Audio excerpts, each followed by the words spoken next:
The local authority arranged for Peter to attend a community action course, which included various activities such as gardening, painting, and looking after children. Ironically, Peter enjoyed this course, particularly looking after the children, and voluntarily chose to repeat the programme. Peter had been the victim of almost constant abuse and neglect for his entire life, and he was obsessed with finding ways to feel powerful.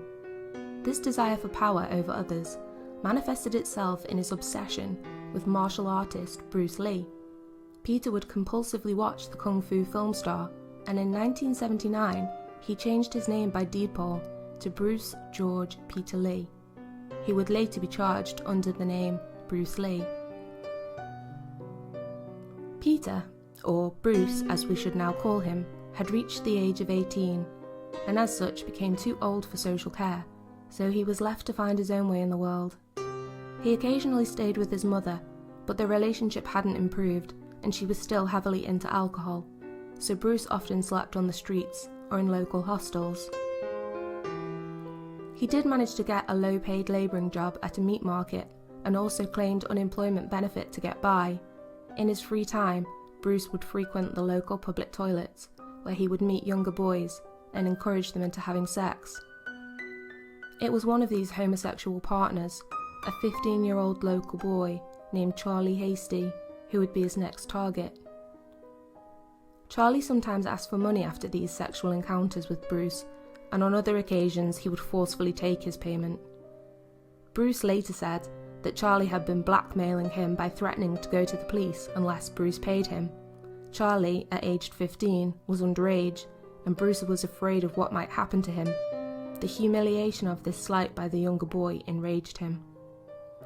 Additionally, Bruce had become romantically interested in Charlie Hasty's 16-year-old sister Angelina, but she repeatedly rebuffed his advances to the amusement of her brothers. A humiliated and enraged Bruce decided to get his revenge with his beloved fire. It would be the last fire he ever set. It was the 4th of December, 1979, when Bruce crept up to the front door of the house on Selby Street, where occupants Edie Hasty and her 4 sons, Thomas, aged 15, Charlie, aged 15, Paul, aged 12, and Peter, aged 8, were asleep inside. Angelina and her 2 other sisters were away for the night, sleeping over at a relative's house, and their father was in prison. This time Bruce didn't break into the house. He soaked rags in paraffin and put them through the letterbox, lighting the house on fire. Charlie made heroic attempts to save his family. He assisted his mother to escape by helping her jump from an upstairs window. He was, however, unable to assist his younger brothers, 12-year-old Paul and 8-year-old Peter. All 3 were caught in the flames and severely burnt. Charlie died overnight in hospital. Peter died 2 days later. Paul managed to cling to life 12 days, before also passing away in hospital. 15-year-old Thomas, who had muscular dystrophy, was able to escape and survived. Edie Hasty also survived, but with terrible burns. Bruce had now killed a total of 26 people. The Hasty family were semi-notorious in the local area for being troublemakers. Various members of the family had been arrested for petty crimes, and it was believed that the fire may have been started deliberately, possibly by someone looking for revenge against one of the family members. Indeed, 1 year earlier, the Hasty family had received a poison pen letter, which read as follows: "A family of fucking rubbish. We all hate you. You should all live on an island, Devil's Island. But I'm not kidding, but I promised you a bomb, and by hell I'm not kidding. Why don't you just flip while you've got the chance? If we can't get you out normally, then we'll bastard well bomb you out, and that's too good for you." Further investigations into the source of this threatening letter revealed the author to be a local church-going pensioner who had been stoned and mocked by the Hasty children. The pensioner had become terrified of going to prison when she heard that the Hasty family home had actually been set on fire. The detective superintendent in charge of the case was Ron Sager, and due to the unpopularity of the victim's family, there were many potential suspects, but no solid leads to follow. In fact, Sager noticed that when questioned about the fire, there was a distinct lack of interest from the local community. The indifference of the Hasty family's neighbours came to a head during the joint funeral for the deceased brothers, when Edie Hasty issued an outburst over the lack of sympathy for her family. In addition to the lack of support from the community, the investigation was also hampered by a tip they received which later turned out to be incorrect. An anonymous caller contacted police to say that they had seen a vehicle occupied by 3 men driving away from the scene of the Selby Street fire. The make and model of the car was reported to be a Rover 2000. Police began the exhaustive task of trying to trace down the owners of any Rover 2000s before receiving another call from the same anonymous caller to say that they had been mistaken. The car was witnessed on a different night to that of the fire. The only lead the police had seemingly come to nothing. However, in a strange twist of fate, it would be this faulty tip which would ultimately lead to Bruce's arrest. Police had been tracking down the owners of Rover 2000s, and one of these men was put under surveillance. The driver turned out to be heavily involved in cruising for sex with underage boys, frequenting the local public toilets where homosexual rent boys could be picked up. In January 1980, on a hunch, the detective superintendent decided to bring in some of these homosexuals who frequented the local public toilets. One of these boys was the now 19-year-old Bruce Lee. Bruce admitted to engaging in indecent behaviour and confessed to having sex with Charlie Hasty. He also confessed to Charlie having forcibly taken money from him, but he remained calm and impassive, impressing the police with his mild and helpful manner.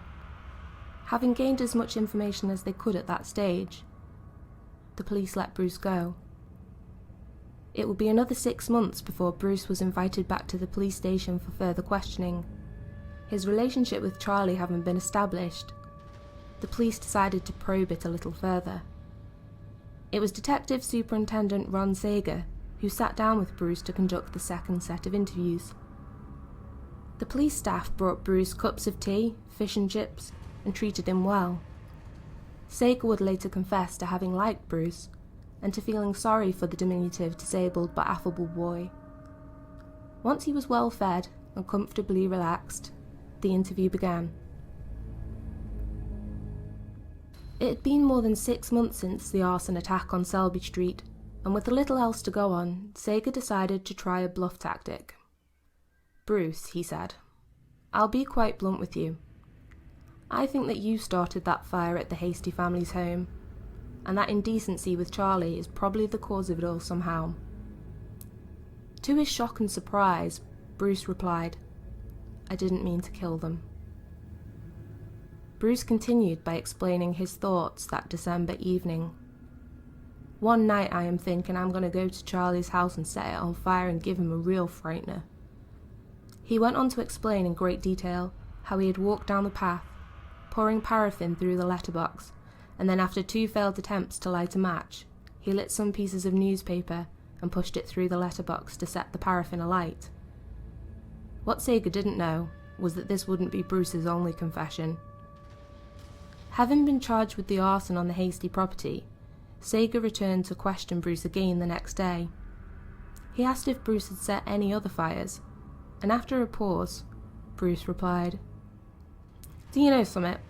You're the only bloke I know who shows any interest in me. You said before that in my life I've never had a chance, and you're right." Becoming tearful, he then confessed, "I killed a baby once." After his first confession to the Hasty fire, Bruce had been provided with a solicitor. The solicitor had advised him not to answer any more questions or speak to the police, but Bruce decided it was time to talk anyway. As he said, "It's on my mind, not his." Bruce then began the arduous task of confessing to all the other fires he had started. Detective Sager could hardly believe the things he was hearing, and he half hoped that they were fabricated, made up by a lonely boy for attention. But each incident that Bruce recalled checked out. Though most of the fires had been put down as misadventure or accident, Sager now realised that he had a serial arsonist, and potentially a serial killer on his hands. In order to attempt to establish the credibility of some of these confessions, Sager took Bruce out on a drive around the city of Hull. They visited the sites of some of the fires Bruce had started, and he was able to give the detective many intimate details of the scene, such as what accelerant was used, and where he had started the blaze. Sager even attempted to test the veracity of Bruce's confessions by taking him to the site of a fire which they knew Bruce could not have committed. The actual arsonist was already in prison. Bruce, however, did not claim this fire as one of his own, insisting he had absolutely nothing to do with it. Bruce's confessions were genuine. Bruce George Peter Lee had killed victims aged from 6 months old to 95 years old. In order, his victims were as follows, and I do apologise for any errors I make in the pronunciation of the names.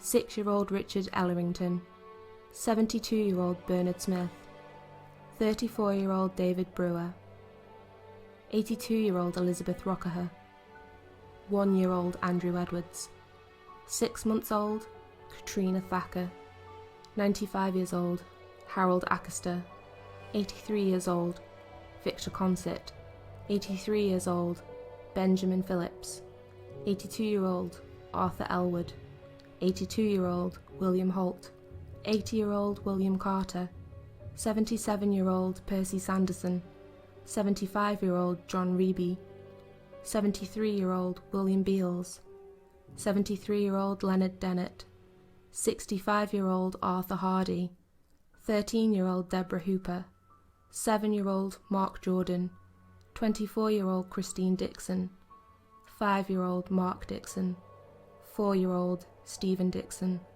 16-month-old Michael Dixon, 15-year-old Charlie Hasty, 12-year-old Paul Hasty, and 8-year-old Peter Hasty. A total of 26 lives had been taken, but many more had also been destroyed. There were also numerous victims who escaped with their lives, but suffered severe burns and smoke inhalation.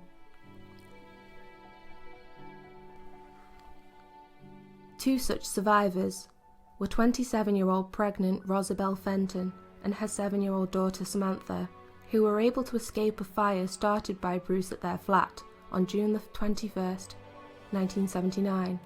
Rosabelle, known as Roz, was able to escape with her daughter, but then went into early labour.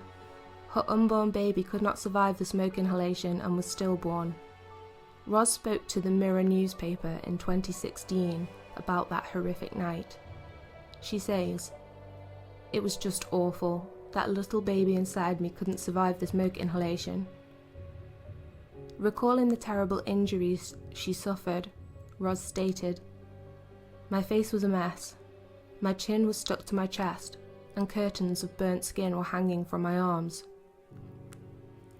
She required dozens of skin grafts and operations over almost 2 decades, and today she still takes 14 tablets a day for damage to her heart and lungs caused by the blaze.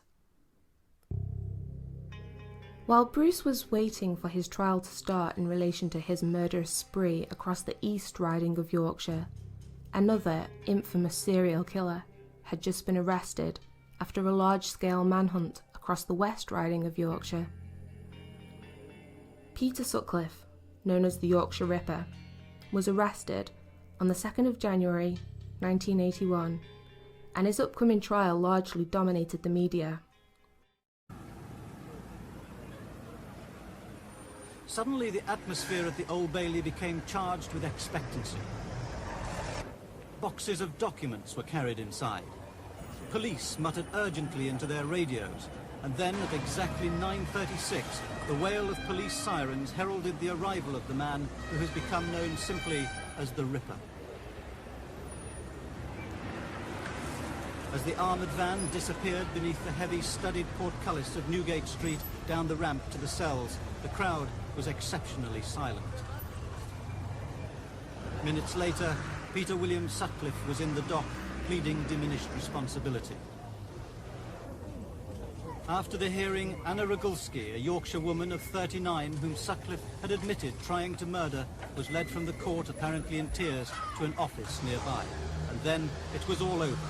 Peter Sutcliffe returned to Brixton the way he had come, under heavy guard, and there he will stay until the court resumes next Tuesday. Sam Hall, news at 10 at the Old Bailey. For this reason, and perhaps because Bruce would plead guilty to manslaughter rather than murder, he has not entered the public's collective consciousness and memory in the same way that other, less prolific serial killers have. In order to establish whether Bruce was competent to stand trial, he was subjected to a psychiatric evaluation.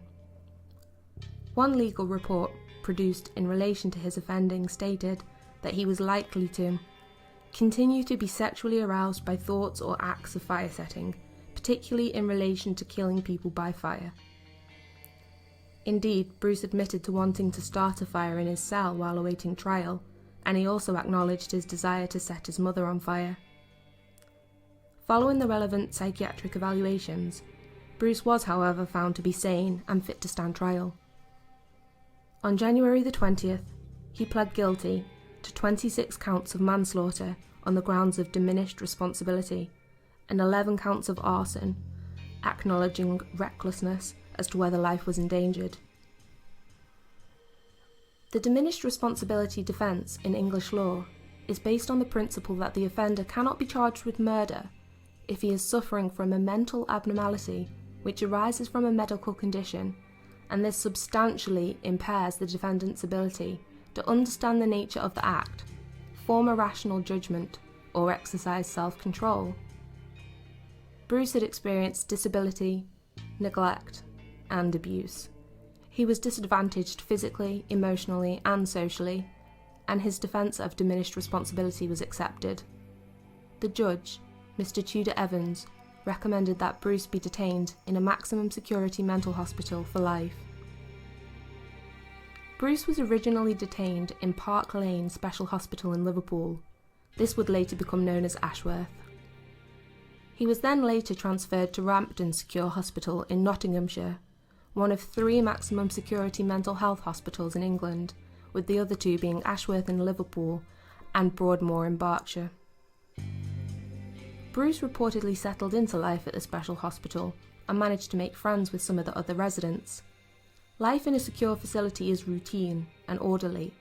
Here Bruce would be provided with a place of safety, food, and access to healthcare, finally getting the kind of attention he never received as a child. In June 2005, Bruce married a fellow patient at Rampton Hospital. They reportedly lived on wards 200 yards apart, but were banned from consummating the marriage. Bruce was once again in the news as recently as 2016, when the Mirror newspaper took exclusive pictures of the now 55-year-old Bruce enjoying a day out with staff members near the secure facility. Eerily, Bruce is photographed wearing a hoodie emblazoned with the words, "Lone Wolf." Lone wolf is a term that is sometimes applied to terrorists and multiple murderers who operate alone, without membership or subscription to any group or gang. They are usually regarded as introverted and quiet until the day they explode and unleash their rage on the world. Does Bruce still see himself that way? Bruce Lee is now nearly 60 years old and has spent almost his entire life in one kind of institution or another. Although he stated during his pre-trial comments that he would, quote, "never set fire to another house as long as I live," it is unlikely that he will ever be released.